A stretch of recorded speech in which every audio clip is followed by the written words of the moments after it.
Hello, everybody, and welcome to tonight's author story time. I am so excited for tonight's author, just as we learn more about her and her work. I've definitely known about her for the last couple of years, and it's been amazing to see her impact through her literature, and just all of her different endeavors, which we'll get into tonight.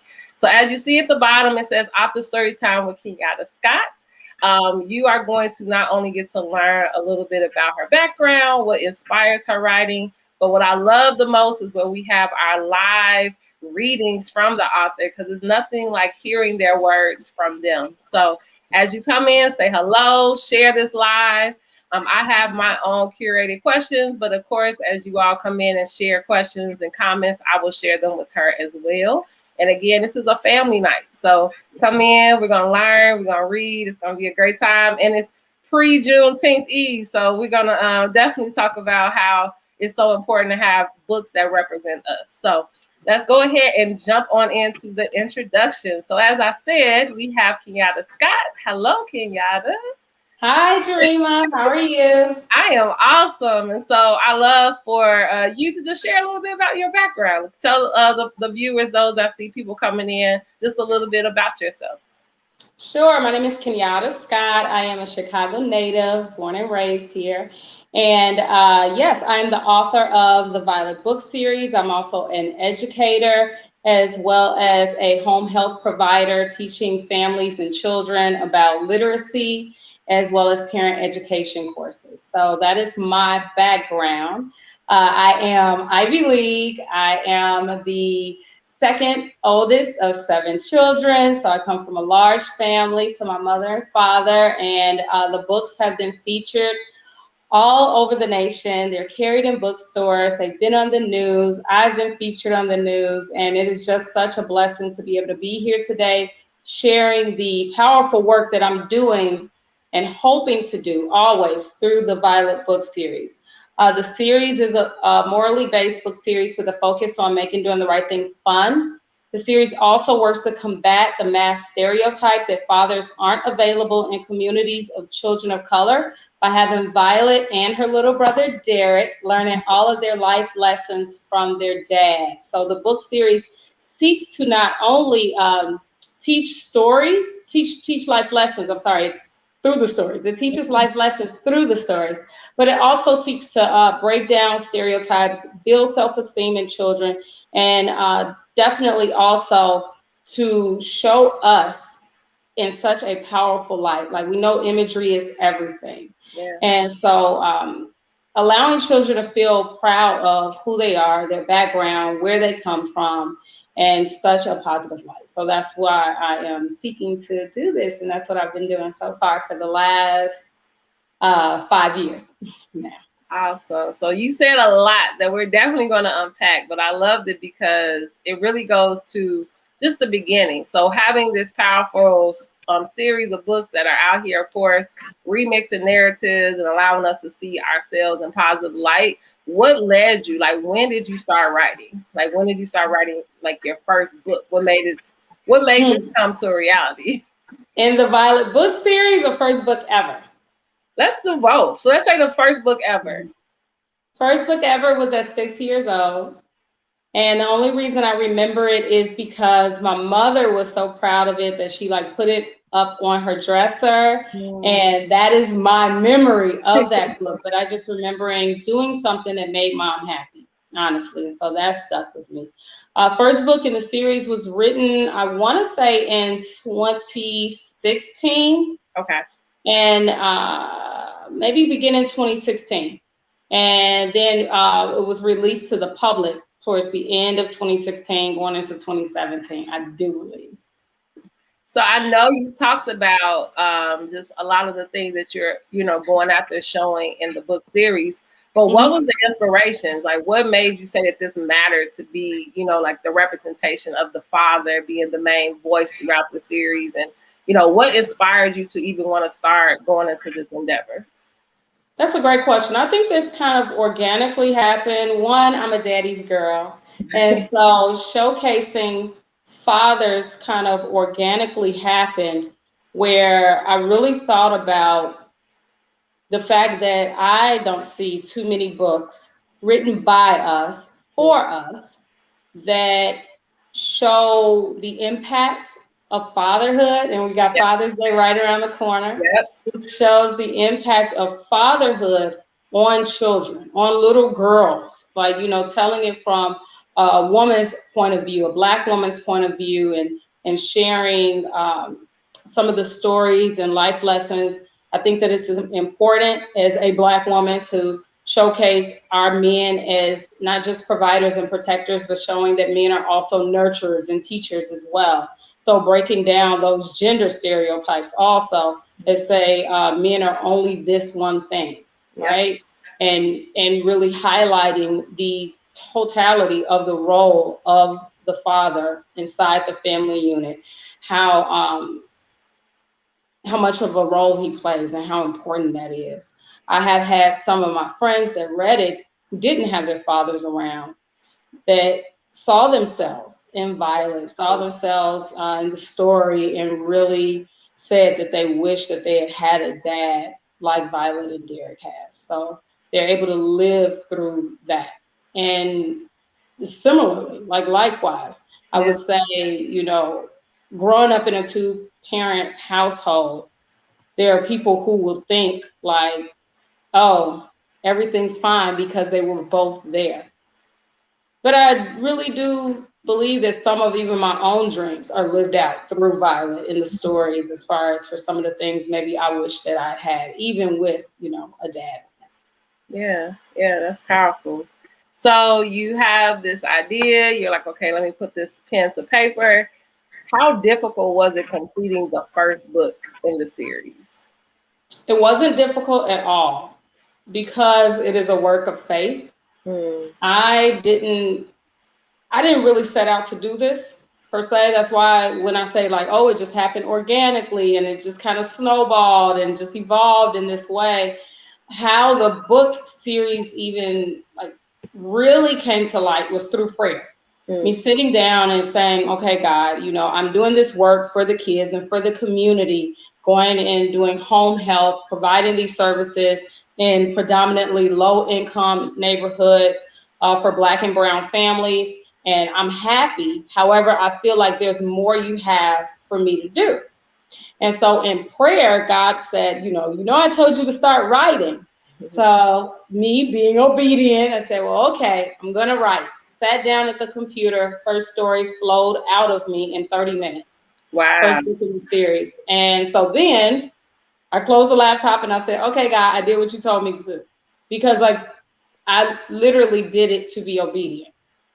And then God is like, now go tell somebody. And the rest is history. It just snowballed. Wow, that is awesome. So now that, I love that, because I believe that's, especially when God has put it on your heart to do it, he's going to create the avenues and the connections and the things you need in order for it to go from an idea to someone else's hand. And so now that you have a series, what have you learned? Because a lot of times people who watch this are also aspiring authors themselves. So what have you learned as like your research creative process that allows like, okay, now that God gave me another story, this is how I picked the illustrator, this is how I've done the publishing. Like, what's been like your system? So I'm tuned in when it comes to like picking the topic for the next story. I'm tuned in again because God and my faith is my foundation. And so there'll be things that, let's say I'm at an event and someone comes up and says, do you have a book on this topic? If it hits me a certain way, it's like, no, I may not have that book, but this is a book that maybe needs to be written, right, on this topic. Or I may be watching TV and a story comes to me. And depending on how it sits with my spirit, that's how I know what to do with it. So my advice to up and coming authors would be to be tuned in to your why and try to remain as authentic and true to it as you possibly can. I will also say that the series and the work, it moves as fast as you do. So even though this is something that God gifted to me, it only moves as fast as I do. Yeah. So the work still has to be done. The faith without works, like that works part, is so important. That's so true. So true. So when you say like topics hit you, leading into Mhm. our live reading, this topic of Violet and Derek visit grandma. So what spurred this idea? Yeah, so Violet and Derek Visit Grandma came about in 2020, May 2020. We know what was going on in our nation. We were all sitting around the TV, kids are home from school, it's a pandemic, and we're watching things take place before our very eyes. We're watching the shootings, the looting, the rioting, the protests, George Floyd, Breonna Taylor, and meanwhile, I have parents who are tuning in with me and checking in every so often and saying, how do I explain to my child what they are exposed to, what they're seeing on the media? I want to have these conversations because I know they're important, but I don't even know where to start. Yeah. And what I found is that books can be very good. They're a conduit, right, to help parents have and educators have difficult conversations with children. And I wanted to be able to add to the progress that we're seeking to make and the change that we're looking to make within the world around us. And so, again, going to God and saying, how can I add to this, right? How can I positively add to our struggle? And and it's funny to me because it was so simple, but I still needed to ask because it still didn't come to me. And God was like, right, I need you to write. I need you to tell our story, at least a little bit of it. Because there are people out here that would say, honestly speaking, that all of these things that we're fighting for, the police reform, the voting bills, rights to be protected, and more laws to be passed, the lynching, Emmett Till law, the things that we're asking for. They'll say that, oh, as a culture, being a Black woman, you all are over exaggerating. Yep. You're making this up. Oh, the police, like, they aren't being discriminatory in who they choose to pull over. So it was very important for me to tell this story as a Black woman, for parents to be able to talk to their kids and start the conversation. So this is the book that was written. This is what was birthed out of that sort of trauma. Violet and Derek Visit Grandma, dare I say, is the most powerful book in the series. And I specifically chose to read it because, yes, Juneteenth, we celebrate it tomorrow. And it's something that's near and dear to my heart. This series, this book is about race, history, and cultural pride. I love it. So at this time, we are actually going to hear a live reading of Violet and Derek Visit Grandma, and then we'll come back and continue our conversation. So I am Okay, looking do forward you to want hearing. me? There are reading comprehension and parent engagement questions at the back of each book. Okay. Do you want me to read through to the question section also, just for the viewers to be Yeah, able I to think that'd be read awesome. the entire? Okay, all Yeah, right. I let's do got that. you guys. I got you guys. And just before we move to this, this is the fifth book in the series. So like how this one is about race, history, and cultural pride, the four that preceded all have different topics such as integrity, bullying, doing it afraid. So each book teaches a life lesson, and each book has reading comprehension and parent engagement questions at the back. So I didn't want to forget to share that with your audience, dear. Yes. And at the bottom, you all, we have the link or actually your website, so people can go directly to your website to learn more and be able to purchase your series. So definitely, thank you for sharing that. I'm going to pull out this moment, and then we will hear your live reading. Perfect. Thank you, Jarima. All right, everyone. I hope your kids are nearby and you are able to pull up a seat and settle in, because this is the longest book in the book series also. But again, doing it because we have Juneteenth coming up.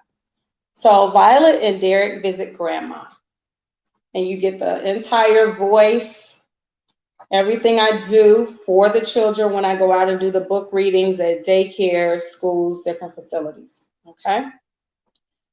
Violet awoke to the sound of fat raindrops splashing against her window.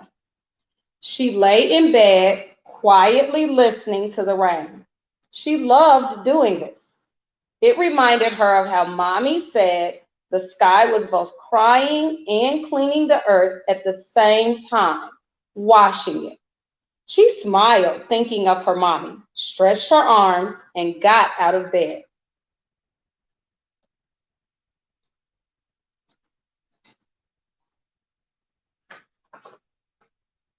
Daddy was taking her and Derek to visit Grandma today, whom they called Mima.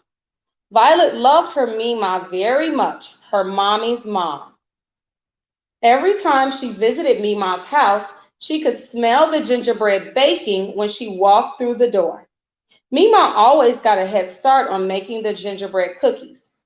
Mima will already have a few cooling on the stove for them to eat as they helped make the rest.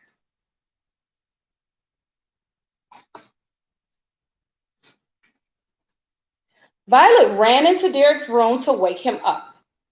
He stretched his arms. He was also excited that they were visiting Mima. Stepmommy was out of town, so it would be just the three of them today. Derek's toys on the floor. Daddy came and stood in the doorway, watching them, smiling. Then he said, "Get dressed. Mima is waiting for us." Violet turned, looked at Daddy, smiled, then hurried away to get dressed. So did Derek. Daddy said they would have a light breakfast that morning, so they ate fruit and yogurt in the kitchen before heading out the door. They made sure to grab their umbrellas. Violet's umbrella was purple, her happy color.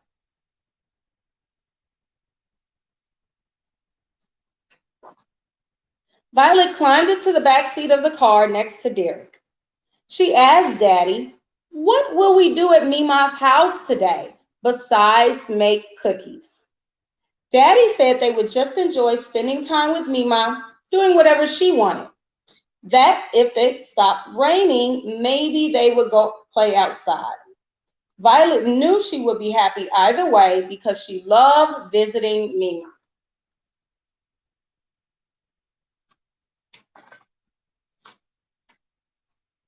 They were almost at Mima's house when Daddy pulled over to stop on the side of the road.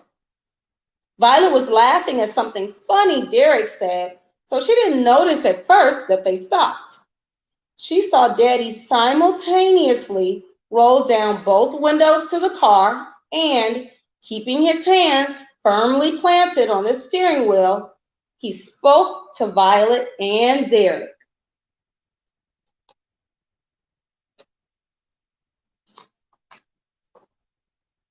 Now Violet knew something was strange. Now Violet knew something strange was happening because Daddy did not turn around, looking them in their eyes and smiling like he always would whenever they were in the car. And he wanted to say something to them when the car was, say, stopped at a red light. The car was sitting still, but Daddy didn't turn around smiling at them. Derek noticed it too. Daddy said, "Stay very still and quiet. You didn't notice, but a police car pulled behind us and signaled for me to stop, flashing their lights on their car. They are going to get out of their car and walk over here, one on each side of the car. Please stay very still and quiet, babies."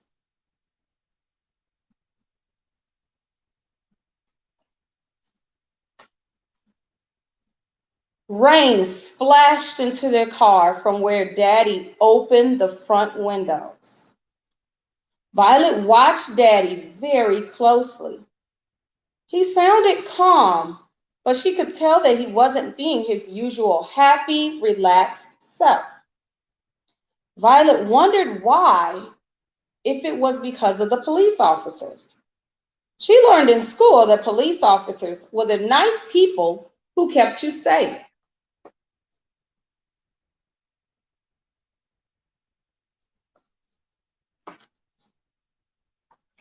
Violet held on to that thought in her head as the officers reached their car windows. She was going to ask Daddy what happened, but she remembered now to keep quiet like Daddy instructed them to. She turned and quietly shushed Derek.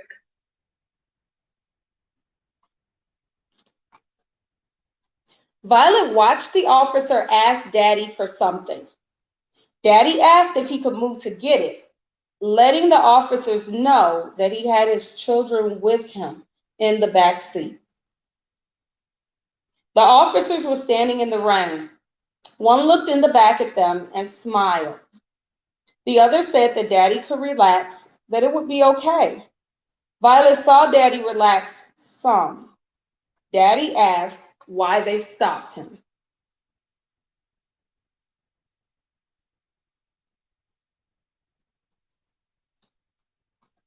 The officers said one of the brake lights was not working on their car. Daddy reached over, opened a small compartment in the front of the car, took out some papers, and handed them to the officer. The officers walked back to their car, then Daddy turned around.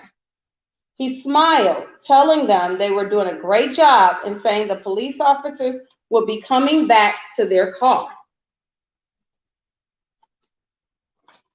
Violet was puzzled. Why was Daddy so nervous at first? And now he seemed calm, happier, but still the windows were down with raindrops coming in.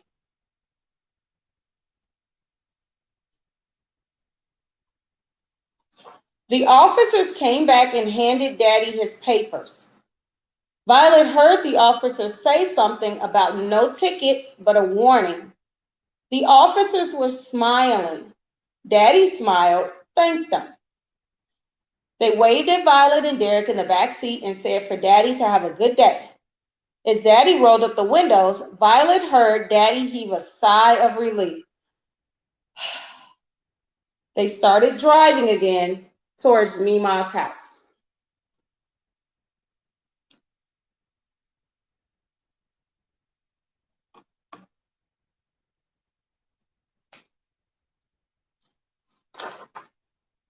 Derek excitedly went back to bouncing up and down, telling Daddy he loved the police officers' uniforms, and then turned back to watch the rain outside. Violet remained quiet. She was thinking. They arrived at Mima's house. Violet got out of the car, opened her purple umbrella, and raced to Grandma's front door. Derek, holding his green umbrella, made sure to jump in the puddles he found along the way, happily splashing water in the car. Daddy was carrying his big navy blue umbrella. Mima greeted them at the door, and sure enough, the smell of gingerbread wafted outside.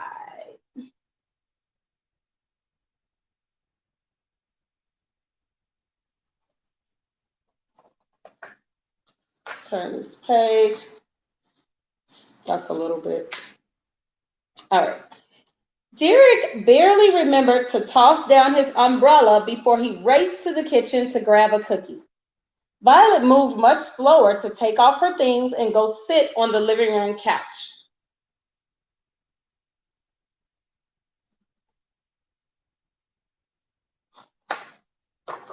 Daddy and Mima sat on either side of her.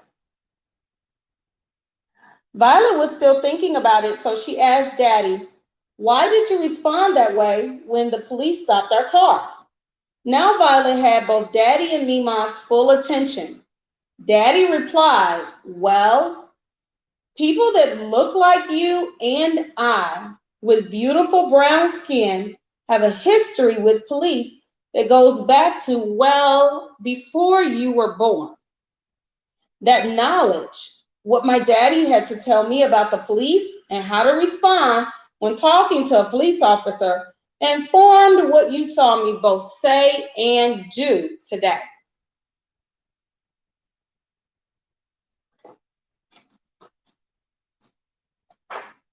Violet was confused.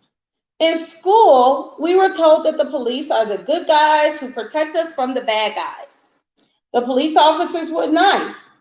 Why did you still act like you were nervous and ask Derek and I to be quiet? Violet was trying to understand what she was told at school and the new information that Daddy was cautiously sharing. This new information came as a total surprise to Violet. As Daddy smiled down at her with a look of love, a new question popped into her head. Wait, Daddy, she asked. You said people who look like you and I, who have our beautiful brown skin, have to respond differently around police? What does how pretty my skin is have to do with anything? I love my color, yours, and everyone's, actually. I love that everyone in the world has skin of different colors. It's so pretty. I'm really confused, Daddy.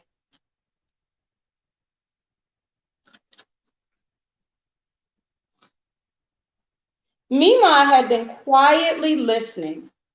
By this time, Derek had come from the kitchen with a plate of gingerbread cookies on it, some for him and some for Violet.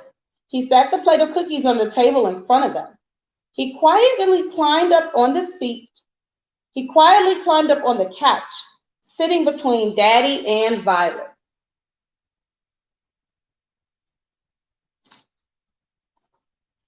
Mima walked over to the piano bench, opened it, and took out a photo album that Violet and Derek had not seen before. Mima returned to the couch, sitting next to Violet. She opened the photo album, slowly flipping through colors and black and white photos.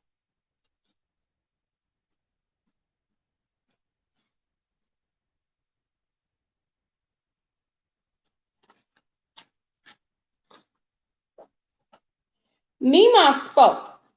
You come from a culture and heritage as rich as the soil beneath our feet, that is being watered outside and as bright as the sun.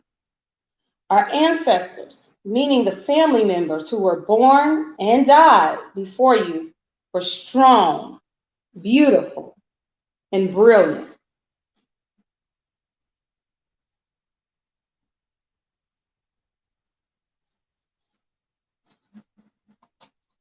They worked on their own land, shared resources, and loved all. Over 400 years ago, we did not live here in this country. We lived across the ocean in the sun. We spoke many different languages. We grew our own food, living off of the land. Our lives were disrupted. Our land was taken from us by others. Poverty spread into our neighborhoods. Our families were separated. Imagine living life without your daddy. These words and thoughts made Violet very sad. She was happy to know that her ancestors were happy once. The thought of other kids growing up without their daddy made Violet sad. Mima continued to speak with love. Violet interrupted her. Wait, Mima, why did these people take our land? Why did they split up families? Well, Mima said, they saw us, saw what we were doing, and they wanted us, so they just took us. Our men are strong, the providers and protectors in the family. Like how Daddy always looks out for you and your brother and makes sure you are happy and feel safe. These people knew that by separating the daddies from their families, women and children would no longer feel safe.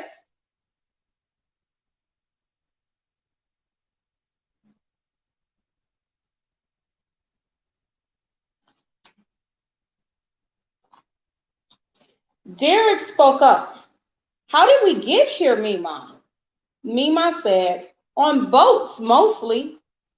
Many years later, some willingly came with the promise and hope of a better life, only to see that unfairness ran deep and they were only granted limited access to bare minimum resources at best. Daddy spoke. Now some families and people are happy, but they have had to work twice as hard as others. The government, which makes the rules for police officers, needs to make lots of changes.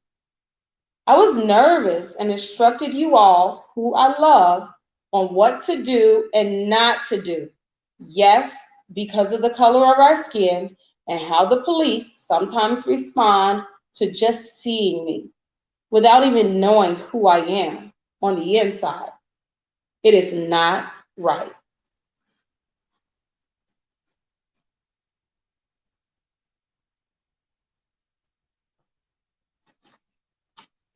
Violet and Derek were listening. Daddy continued, I do not want you to think that all police officers are not nice. There are many officers who are nice, who really want to help keep us safe. The new laws would provide consequences for the bad officers and filter out the good from the bad. Just like they may look at my brown skin and think they know me, we too cannot tell just by looking at a police officer whether they are nice or not. So I will tell you, because of what you saw today, what to do when you are stopped by the police, either on the street or driving your car. Some of your ancestors were killed by police officers, so we have to be careful. We are working to change things, but progress can be slow.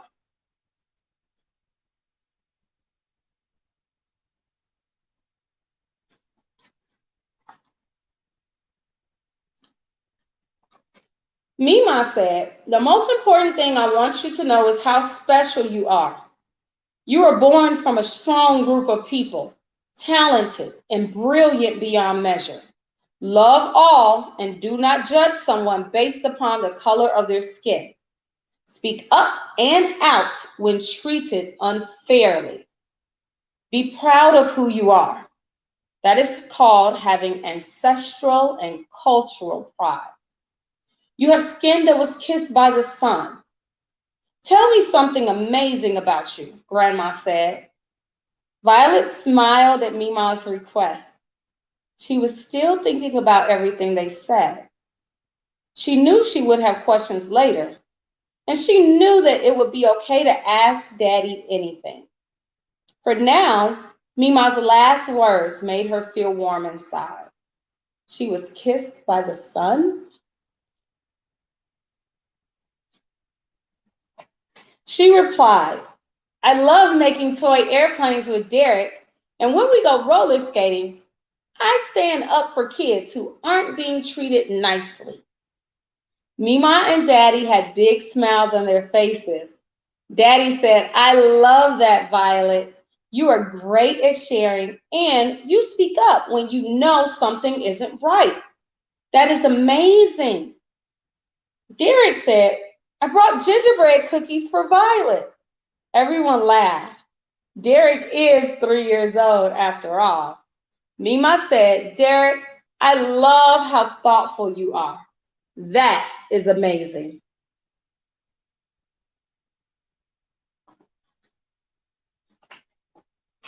They finished making gingerbread cookies, then spent the rest of the afternoon in the living room with the sound of the rain outside, looking through the photo albums and learning more about their amazing ancestors. They smiled and laughed as Mima shared the stories about the pictures and the people in them. Violet was happy to learn that some of her ancestors had marched for equal rights for all. Some had been teachers, doctors, and owned their own businesses most recently.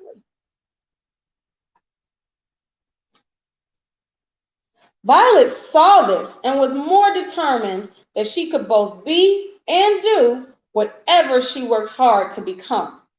She then remembered the female pilot of color they met during her first plane flight and smiled. She didn't know what she would be yet, but she knew that she would do something that would make a difference in the lives of others.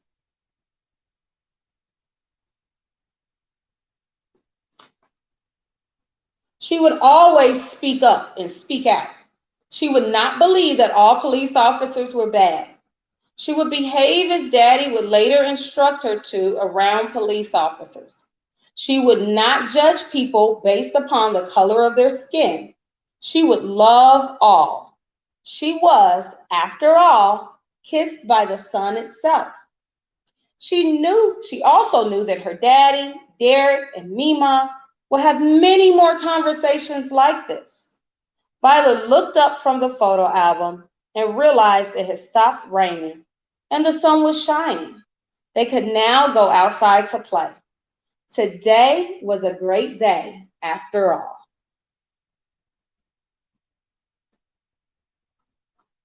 So the questions that are in the back of the book, after you sit down and read this story with either your class for the educators or the parents, there are 4 questions. So the first one is, have you ever been riding in the car with someone you loved and the police stopped you?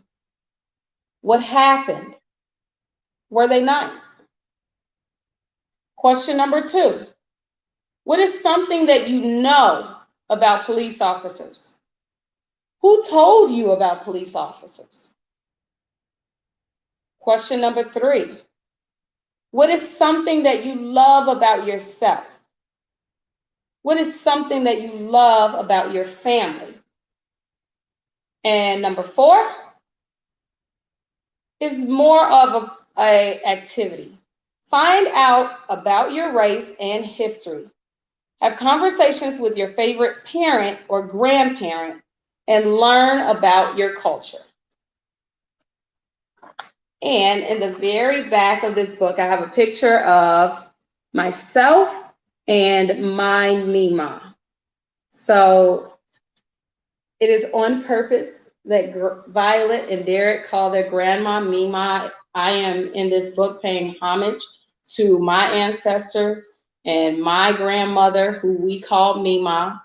And then some of the photos that are in the book are actually taken from my family photo album. My family, born and raised in Alabama, at least that's where, as you know, we landed. And so it was important for me to share my history as well. So that concludes the live book reading, Jarima. That is awesome. Thank you so much. Thank you, everyone. I see hearts and people were liking it. And I one of my friends who's watching as well with her grandson said she loved the whole premise behind it because she's a grandma. She's sitting with her grandson. So just the idea of having those stories with your grandchildren. So my question that I wanted to ask, this actually came to me as you were reading, is what has been one of your proudest moments as an author? Like, what has happened during this whole journey of being a children's author? I can easily answer that because it's the first thing that came to mind.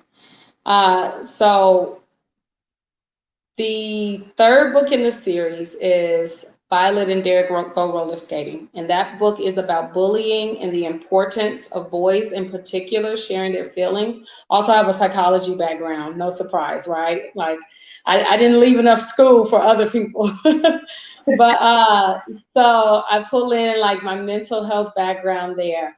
And I had a parent reach out after they had read the story with their child. And the child didn't have the words to put to their experience, their lived experience when they were going to school every day. They came home though, Mom read this book with him and he said, Mom, I'm being bullied at school.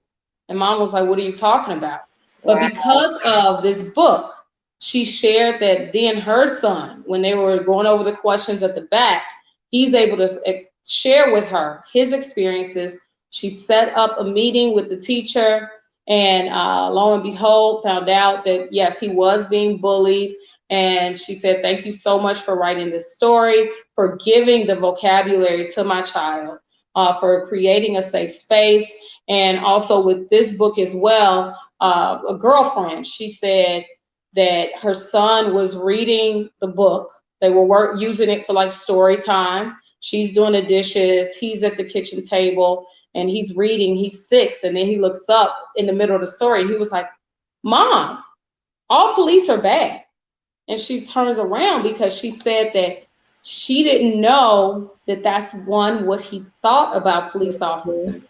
And two, she's like, where did you get this from? Because she knows for a fact she had never talked to him about police officers. So my proudest moments are the ones where the parents and educators share the effect and the impact that it had on their child, with allowing them to be able to open up and have open dialogue with their parents, with their grandparents, giving us insight into our children's minds, what they're thinking, what their experiences are. So that's what I'm most proud of, is being able to write and create stories that make children feel safe enough to share and talk afterwards.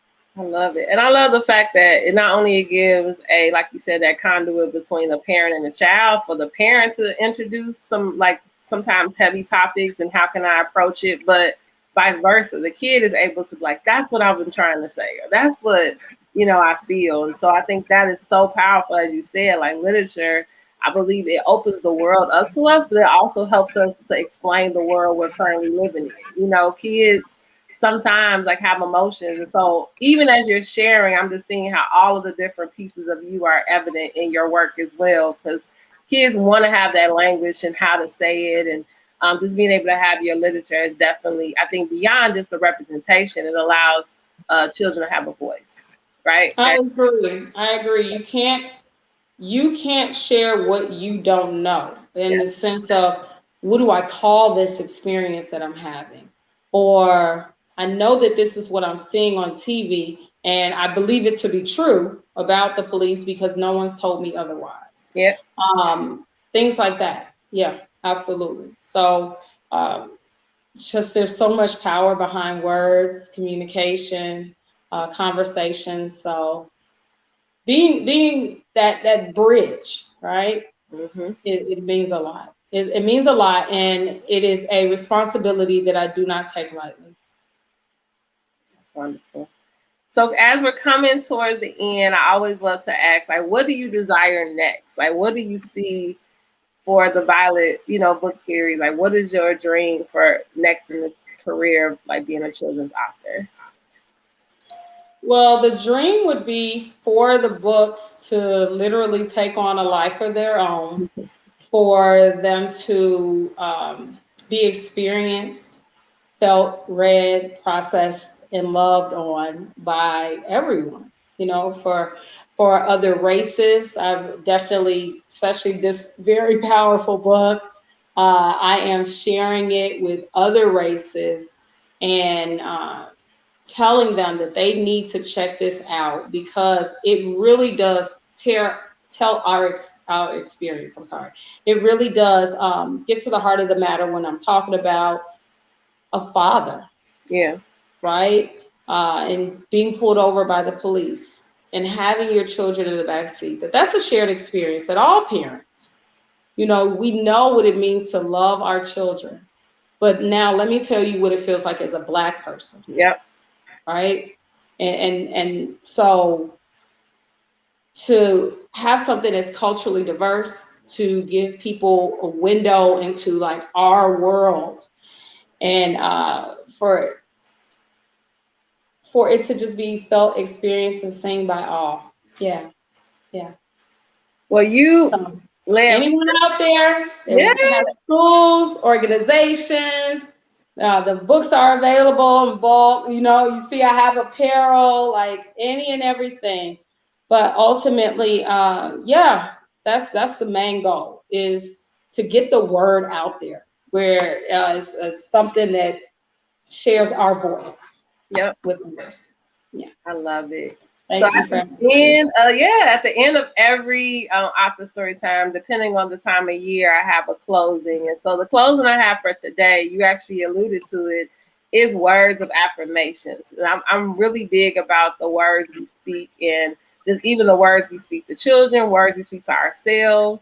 I think even with us on the eve of Juneteenth, storytelling is such a big part of our culture, and a way for us to really share experiences, but also to be encouragement and just hopeful of what the future can bring. So if there's any, like, I'm really big about quotes, mantras for myself. Is there any words of affirmation or even things that you tell yourself or that you would love to share with parents and those who are viewing right Hmm. You're beautiful, you're important, you're loved, you're valued. Your life has meaning. now? We need you here. The gifts that are inside of you, we need it poured out. Be ye not afraid. Yeah.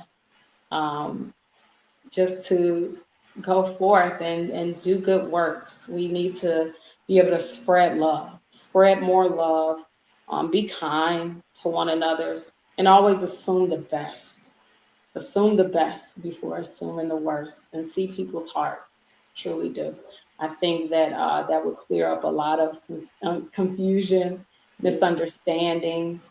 Not walk around with a spirit of offense, but literally see the good in others and show the good in yourself.